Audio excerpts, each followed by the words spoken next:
it's a tough race, and every one of the riders and the parents said I've never had stress like I had here, and it's hard because you're not only working with the kids and the riders, but now you got on your shoulders your country, your team, your family, and that no one wants to fail. My name is Jaydin Smart, and welcome to the World Junior Championships. In the U.S., Loretta Lynn's is the crown jewel of amateur racing. But to everyone else in the world, the FIM Junior World Championships is the place to be. You gotta send it, dude. Michael.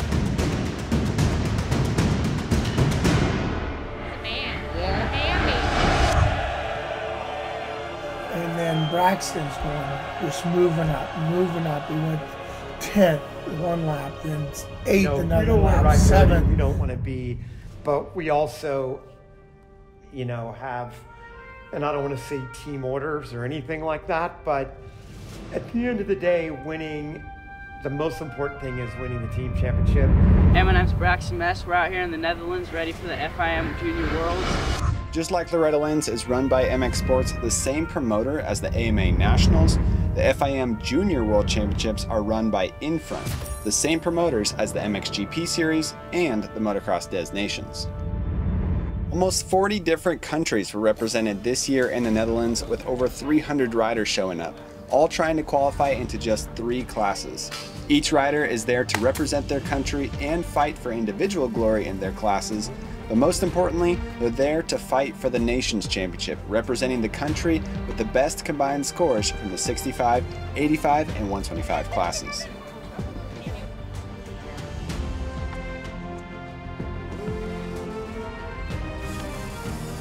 In this new series, brought to you by Motocross Action and Camworkx, we're following the 10 brave riders representing Team USA this year in the Netherlands. What's the line, fellas? That's the line? All right. Little scrub piece over this. Nice. How are we feeling about the track this morning? Good. She's looking like she's going to be neat. This event brings an amount of pressure that these young riders have never felt before. My #1 goal for this trip is for everyone to go home having had a great time. It's always more fun to win, we all know that, but at the end of the day, this is a life-changing experience for a lot of people. Ask Fleck Robbins what this trip meant to him. Ask Easton what it meant to him last year. And that's, like I said, if we win, there's no feeling listening to that American national anthem on that podium. It's a lifetime experience. You'll be 90 years old on your deathbed, and you'll still be thinking of the time you were on that podium and they played our anthem and we waved our flag. And I love it. It's a great feeling, and I want you all to experience it. First ever Junior World Championship event was held in 2004 in New Zealand on a muddy track, and yes, it was Eli Tomac there representing for Team USA who took the win in the 125 class. Team USA has only sent a full team of 65, 85, and 125 riders a total of 9 times since 2004, and 5 of those appearances, Team USA has won gold in the Nations category. Flying overseas to a foreign land with just your gear bag and a few hard parts, borrowing a bike, eating foreign food, and listening to people speak foreign languages will shock your system and certainly throw you off your normal race day routine. One big difference between the Junior World Championships and the Motocross Des Nations is the fact that you can bring multiple riders in each class. This year, Team USA brought 3 riders in the 65 10 to 12-year-old class, 4 riders in the 85 12 to 14-year-old class, and 3 riders in the 125 13 to 17-year-old class. One of that videos 2 years ago, you would say, no way. We won 2 championships, and but the bike was so lean. I mean, it was crisp, but it only lasted me. I only needed it to last 12 months. A unique challenge for a race such as the Junior World Championships all the way across the globe is that riders and teams have to rely on manufacturers nearby to assist them with bringing in bikes to borrow or rent to go racing. Teams then have to start breaking down the bikes and installing their own suspension, triple clamps, handlebars, and whatever hard parts they want from home on their race bike. In the US, every amateur national is run with different promoters, which leads to different schedules. In Europe, the FIM Junior World Championships are run exactly how the Motocross Des Nations is run. The riders have free practice, timed qualifying, and LCQ races on Saturday. Then, all who qualified for Sunday's racing get a 20-minute free practice in the morning and then 2 motos. The 65 class runs 12-minute plus 2 laps, 85s get 20 minutes plus 2 laps, and the 125s get 25 minutes plus 2 laps for both motos.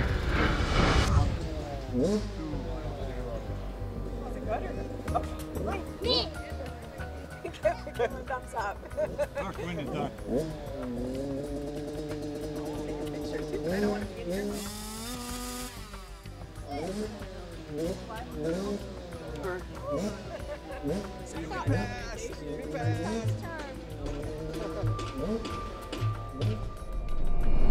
Of course, representing Team USA automatically places a target on your back, and these young riders have the opportunity of a lifetime to wear the American flag and represent their country by racing their dirt bike, but it's not going to be easy.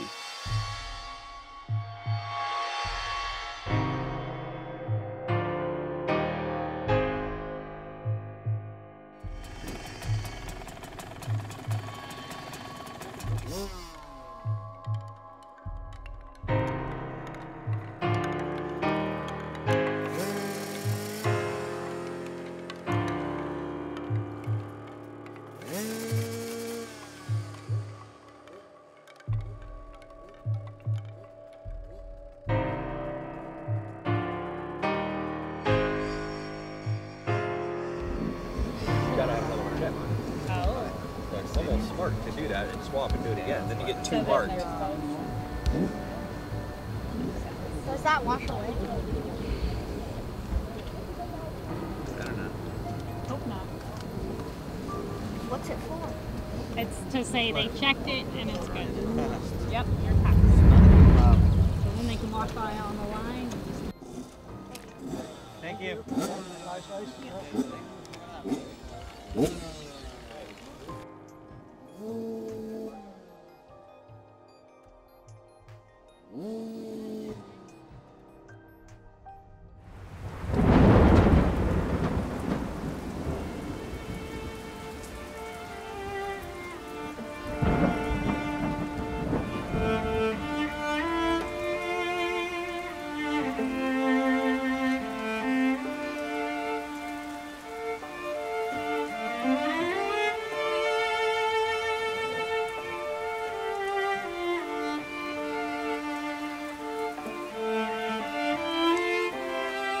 Team USA knew what they were up against when they signed up to go race at a sand track this year, but they didn't know that it was going to be pouring down rain.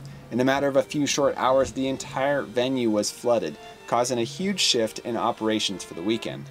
Practices were canceled, opening ceremonies was rescheduled, throwing a wrench into what was already considered a very tough weekend. AMA's Mike Burkeen was there in charge, keeping everybody in line and keeping them going for the weekend.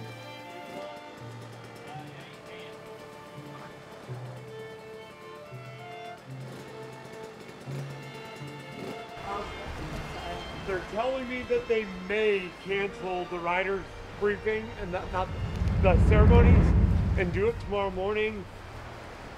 They haven't given me the definitive yet, but I think you guys can all go back, warm up, get ready. And if they don't cancel it, I'll send out a group message about 5 o'clock because I should know for sure by then. And then you could come back. I wouldn't anticipate that you'll be coming back, but we'll give it a shot. Couple things you guys have been asking about. 2 practices, no matter how many groups we have. 20-minute free, 20-minute time. Don't dink around in the free because God forbid the time should get canceled, they'll go off the free times. Never seen it happen, but it could. Those of you, how many who hasn't gotten through tech yet? Anybody holding off on anything tech-wise? So, all right. A lot of people. They're going to do it again. They're going to do it in the morning for tech. So, do what? The lady in tech told us they weren't going to do it. Well, they guys told me they were going to do it in the morning. Do not wait till the last lap. Yeah, if you can sprint, sprint. That's Don't wait until you're warmed up. Get out of the gate and go. Practice everything. They'll block the main line and Yeah. get in practice so no one can get a line. So, and then like, if you can, start from the front. Like, don't be sitting back here waiting, thinking, oh, we're going to wait to get to the front. Go to the front of the line and sprint. Do not wait. Yeah, different here on a sand track. It's going to be fast earlier and get slower as the day goes by. On a hard pack track, you know, once the ruts formed, then it got really fast. So, but yeah, we don't want anybody to be on the outside looking in. God forbid that happens to any of you. Again, I'll use the example. Matt was out there cheerleading all the kids. He was devastated by not being able to be in there. But remember what you're here for. You're here to be a good teammate. And obviously, God forbid, we're going to be disappointed. And you're going to be disappointed. Wish that out of your head. Be a great teammate, help us win, and then go win Loretta's in 2 weeks. So.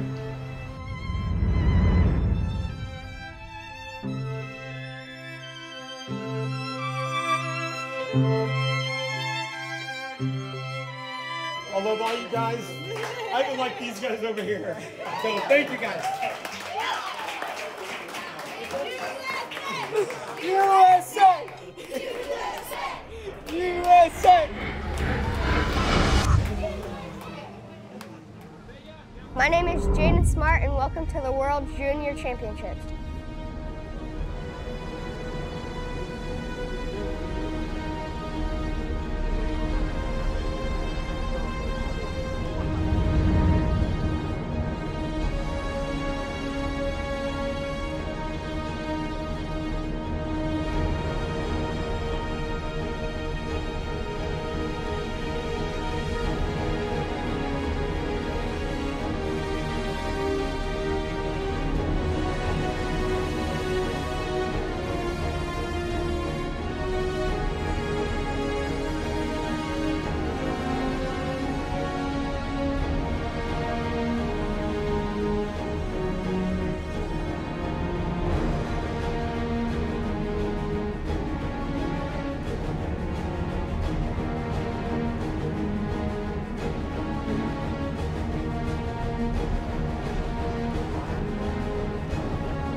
Highlighting more differences from traditional AMA racing, they also have a strict starting line procedure which matches the MXGP series, where the riders aren't allowed to have any help on the starting gate. They leave the staging area and go straight out onto their sight lap, then they come back, re-rack in the staging area before then going to the starting line all by themselves. They have to pack their gate themselves, pick out their gate themselves, and they can't have any help on the line. So once the rider leaves that staging area, say goodbye to mom and dad, and it's time to go race.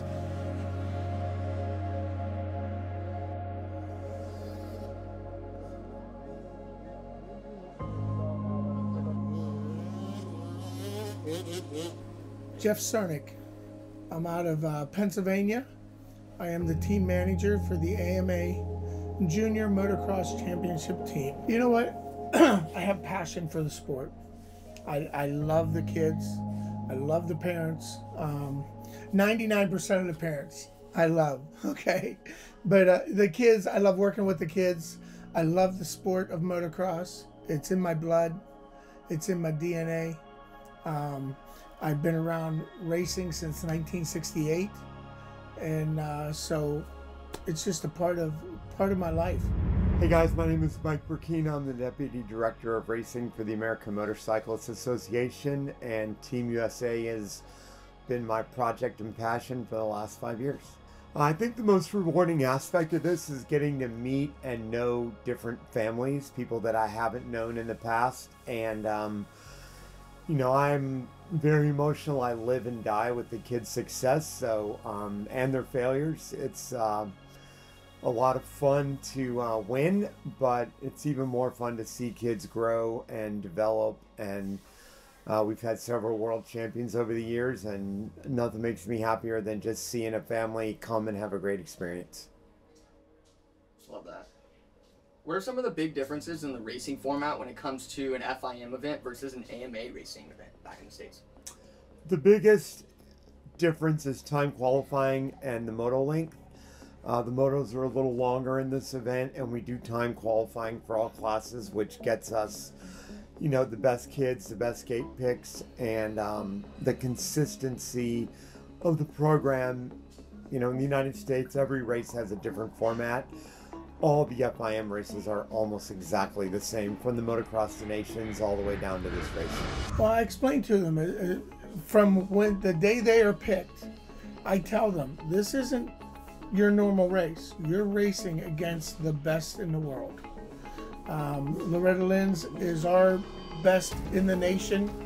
We're going against the best in the world. And this year is the largest race. The 2024 is the largest world championship they've ever had. I believe over 300 entries.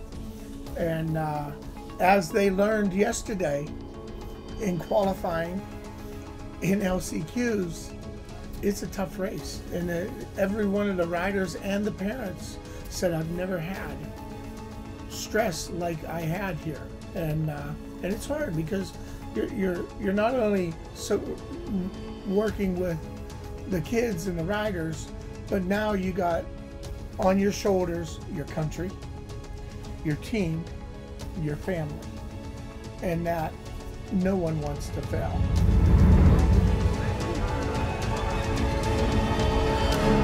How you feeling, man? Good.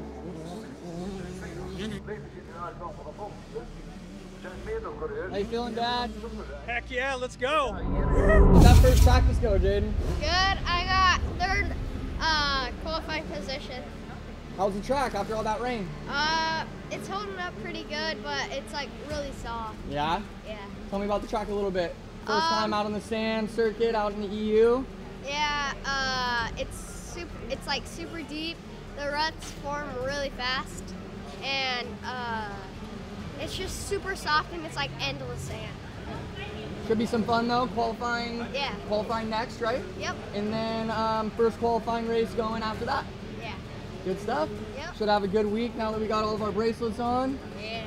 Dialed in. How'd that first practice go for you guys? Parents here? Went great. Super proud of him. He didn't hit the ground. Had a couple sketchy moments, but overall I thought he did really well. I didn't see any sketchy moments. That's because you were in this area. Playing pretty good for the kids. Looked pretty good to me over here behind the camera, so. Yeah. How's it going, Duff? How are we feeling? Good, we're feeling good. I'm ready. Ready? It's gonna be sick. Yeah. Have you been out yet? No. No. Right. First time. Or the last 85 groups, so. Save the best for last. Yeah. Let her hang out. You nervous, Mom? Not yet. Not yet? Nervous. I'm excited. Good. Excited. How'd that first practice go for you? Practice went good. Yeah, he definitely got better as the practice went on. You know, that first couple laps, it was highway out there and everybody just sending it. But as it broke down and got some lines, he really, did good. Feeling pretty good. I'm excited. Track looks gnarly, but I think it should be good. First practice coming up here? Yep, 10:05. It'll be the first free practice, and then we'll have a couple qualifyings after.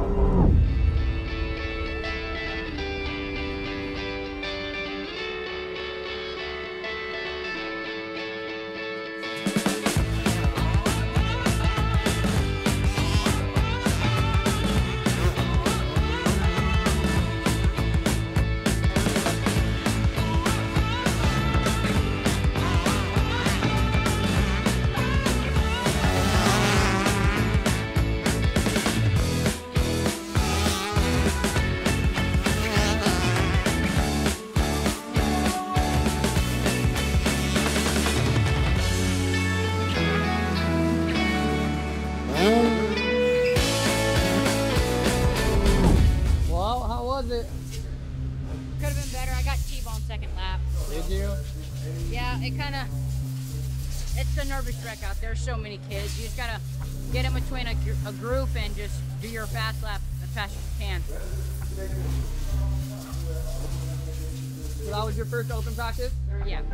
The ruts up the faces, they're not too bad. They're gonna get really bad by the end of the weekend, but just gotta man up and deal with it.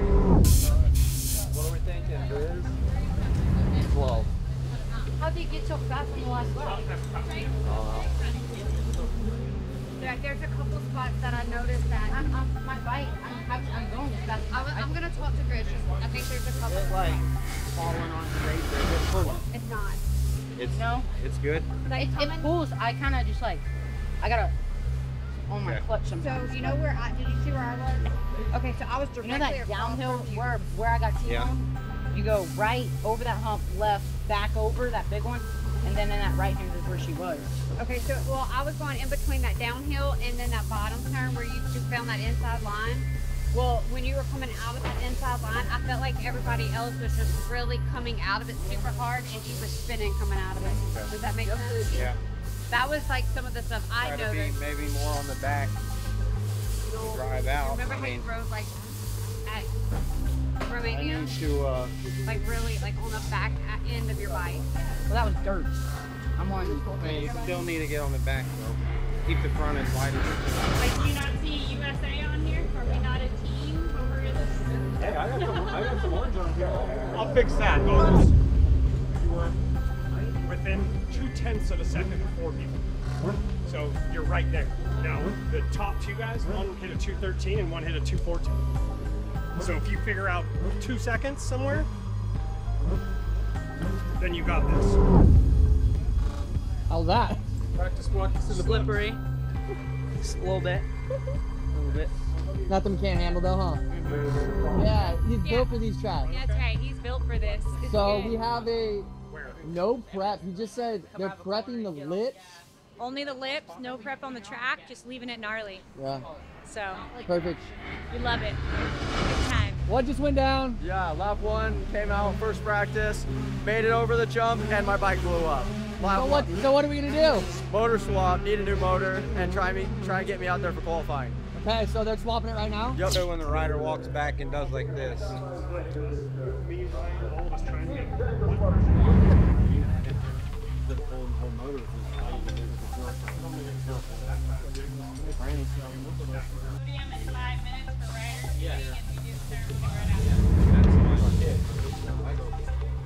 coming. He's finished getting dressed.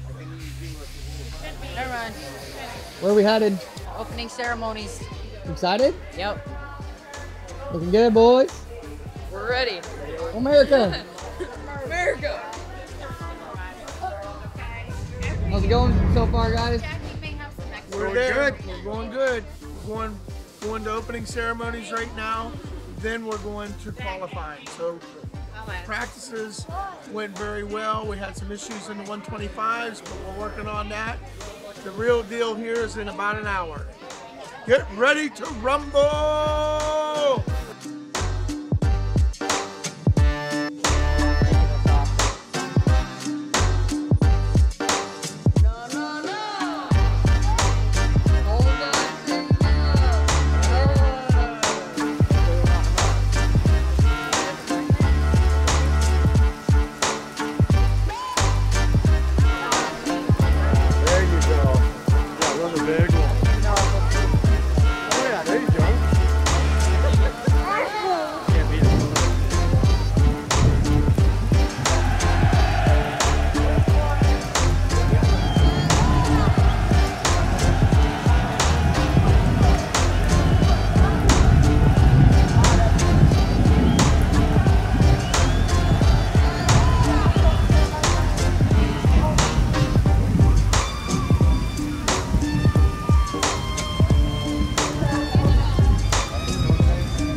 promising with you all here.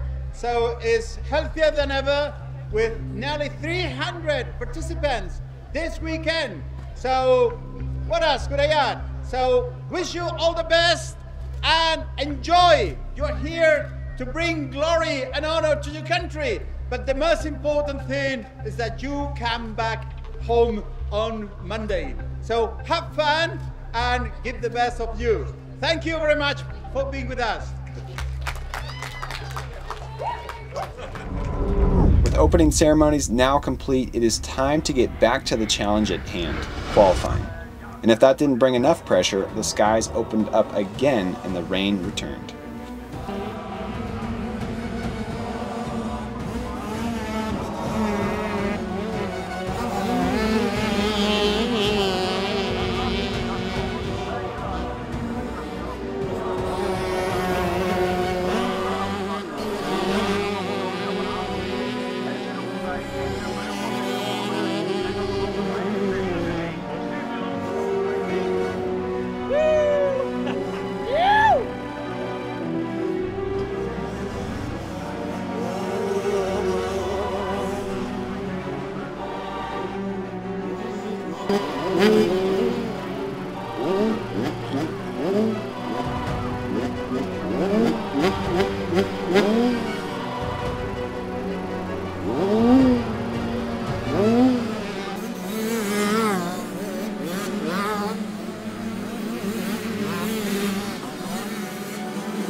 Thank you.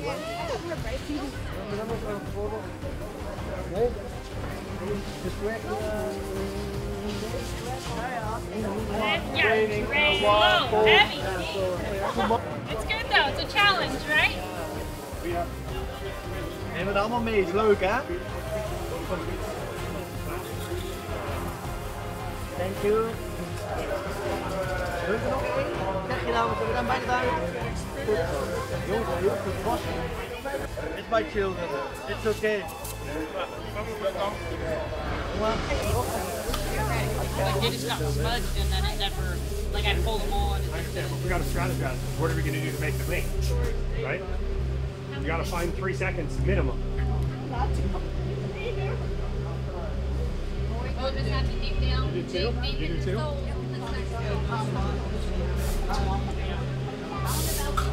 Graves, does the water work? John will go to like 6.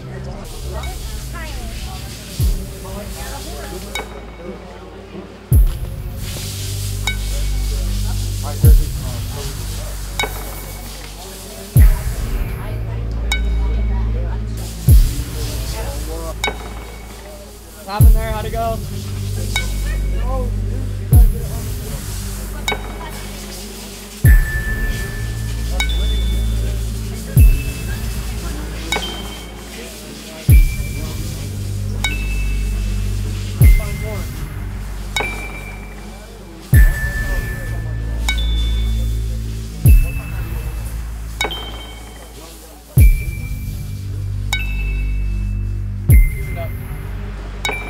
Not good. Gotta go to the LCQ with Braxton, but just gotta make what we was basically just gotta do our best. If we get in, we get in. If we don't, we don't. Stacked field. A lot of guys. So gnarly. Tell me a little bit about like how tough it is, dude. Like it's tough, man. Us people from the U.S. are not really used to these gnarly sand tracks, so we kind of just gotta deal with what they threw at us. So we just gotta man up and deal with it. At the conclusion of timed qualifying, Team USA had a lot to celebrate and still a lot to prepare for. All 65 riders, Joseph Vicari, Austin Keller, and Jaydin Smart qualified and are in to race the motos. It's going all right. We have our first qualifying, or our only qualifying, coming up next. We're just gonna try and get in and give it everything we got. Going for days. There he is. Qualified. Oh yeah. How did that feel? Good. How did that go? It was pretty rough out there, but we got her done. Yeah, that's what it's all about. That's right. See you in the show. Wyatt Duff and Chase Dashiell both qualified in the 85 division. However, Easton Graves and Braxtyn Mes did not. They would have to race the last chance qualifier to make it in. For the 125 class, Brennon Harrison, Chace Lawton, and Joseph Shipley, all 3 riders, were unable to qualify in time qualifying, and they were headed to the LCQ to try to make it in.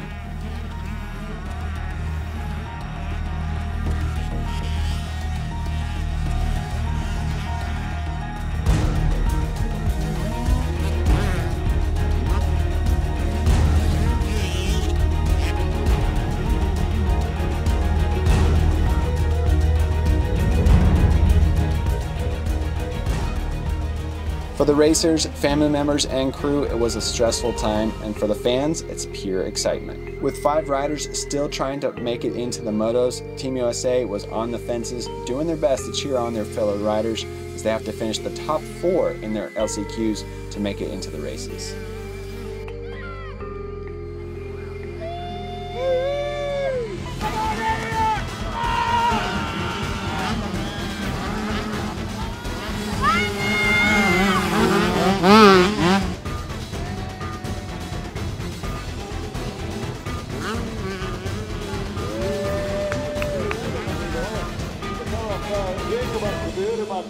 Naar de tijden 2:59, 3:0, 3:01. Ja, dan 2:59 zien we dat eentje nog een beetje.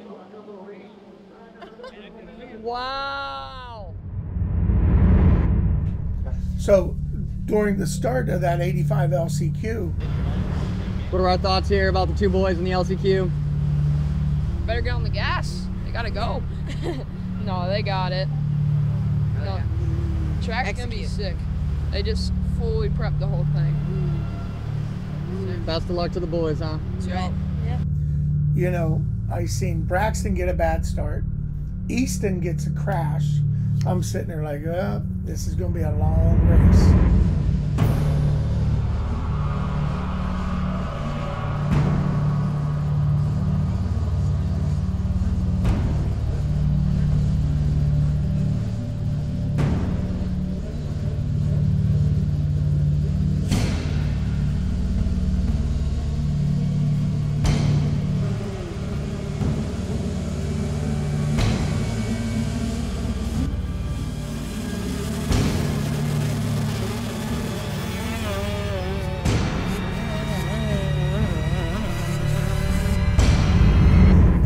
Braxton's going, just moving up.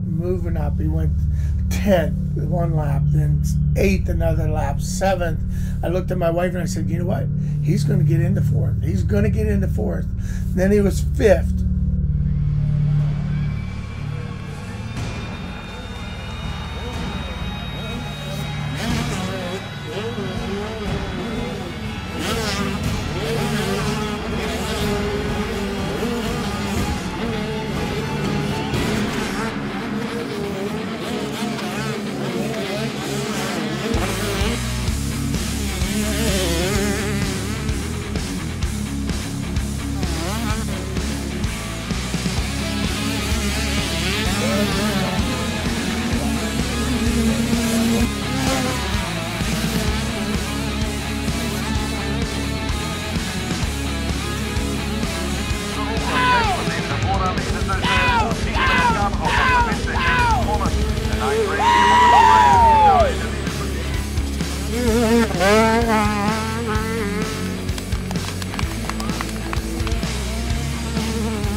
I said, I'm looking at the helmet. I'm like, I know that helmet.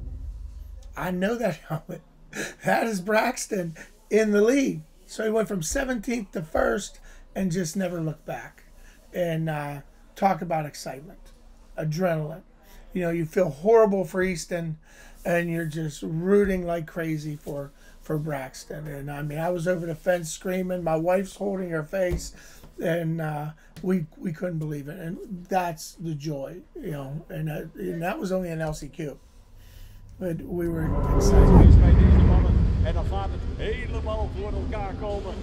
With Braxtyn Mes taking the win in the LCQ for the 85 class and securing his spot to race the motos, it was now time for Brennon, Chace, and Joseph to try their chance in the 125 LCQ.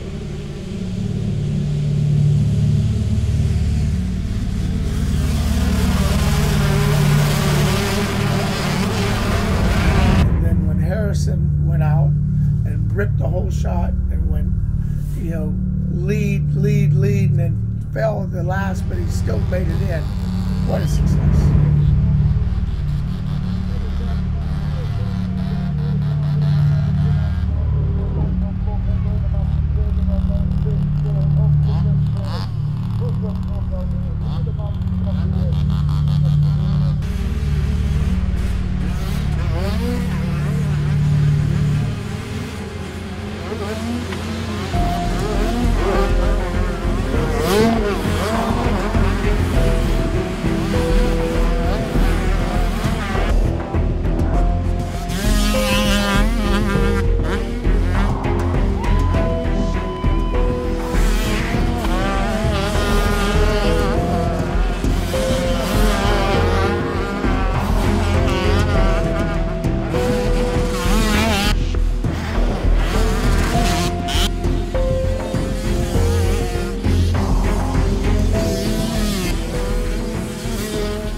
In the end, it was Braxtyn Mes and Brennon Harrison who were able to qualify into the motos, and unfortunately, Easton Graves, Chace Lawton, Joseph Shipley's weekends ended early after failing to make it into the motos.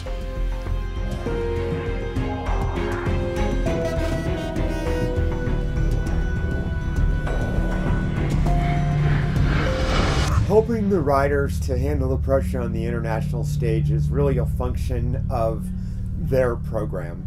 These kids are all equipped, all ready to come here, and at the end of the day, once we get them here and get the infrastructure laid out for them to compete, I'm just a cheerleader. In the next episode of this series, we follow Team USA through racing the motos in the Netherlands as they continue their quest for international glory. Not really, I don't even like those kids. Love the smell of two-stroke in the morning. Then, we'll follow the same riders as they head back to home soil and race Loretta Lynn's.